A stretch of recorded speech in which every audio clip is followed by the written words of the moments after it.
I believe in reproductive freedom. I believe in the right to choose.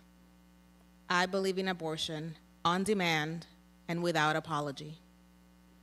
Women's rights, especially abortion rights, are intensely important to me.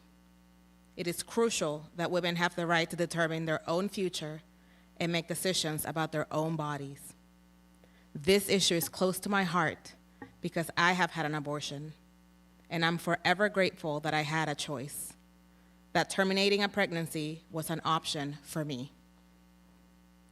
In the fall of 2013, I unexpectedly found out that I was pregnant. I couldn't remember the date of my last menstrual cycle and thought I might be a little late.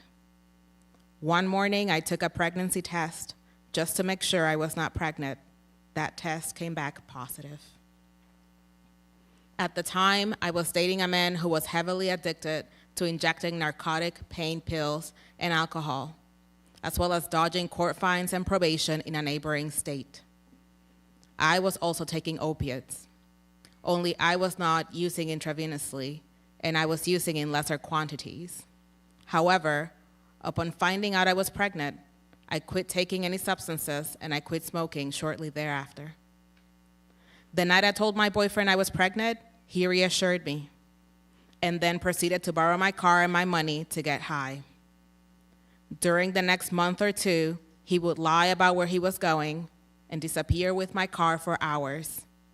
He would also steal my money while I was in the bathroom throwing up as a result of pregnancy symptoms. Initially, I was going to continue with the pregnancy. I made efforts to get pregnancy Medicaid and any other help I could find. I was a server at a slow restaurant, and my boyfriend only did cash work occasionally, leaving me as the primary provider. The pregnancy became increasingly difficult. I was sick and nauseous from morning to night every day. My chronic pain that was already present was even worse. But I was determined to deal with the illnesses and get through it. A month or two later, I was barely able to work at all. I was pregnant and supporting my boyfriend and myself, stressed out financially, mentally, and physically. His drug use was progressing. He received a letter from another state regarding his probation. It stated that if he did not pay them the money he owed, a few $1,000s, by the end of the month, that he would go to prison for the original sentence, which was 2 years. He was adamant about not doing any time, saying that he would flee to Colorado where they wouldn't extradite him. It became apparent that I would be forced to carry on alone as a single mother after childbirth. He would either be living in another state, in prison in the neighboring state, or generally too mentally unhealthy to be a parent. I realized that I couldn't do this alone. I didn't have financial support from anyone, and I could no longer work. I was extremely ill. I have mental health issues as well, and taking care of myself is a full-time job. I had kicked my boyfriend out because I was tired of him stealing from me and lying to me. I called a family member to tell them that I decided to have an abortion.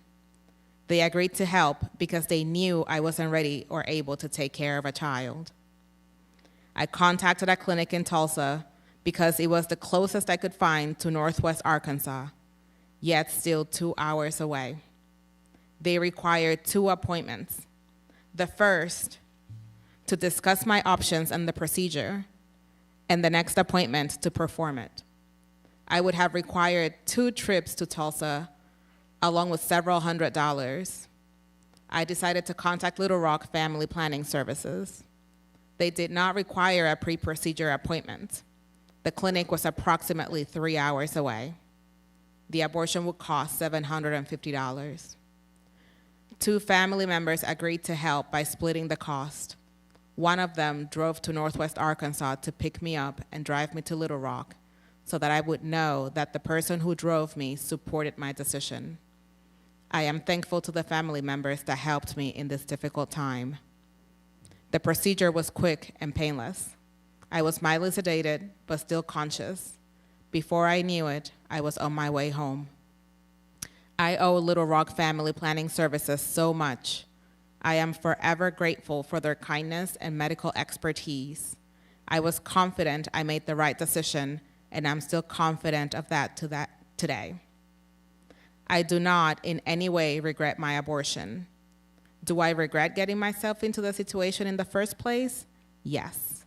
But it was a valuable lesson that taught me a few critical things. It showed me that I wasn't ready for a child, and that having a child with a man would not make him stick around. Shortly after that, I realized that I do not particularly desire to have children, but the decision to terminate the pregnancy was the smartest thing I could have done for myself and the healthiest. I look back at that time and realize that if I would have carried that pregnancy to term, my life would have been extremely difficult, even more so than it is already.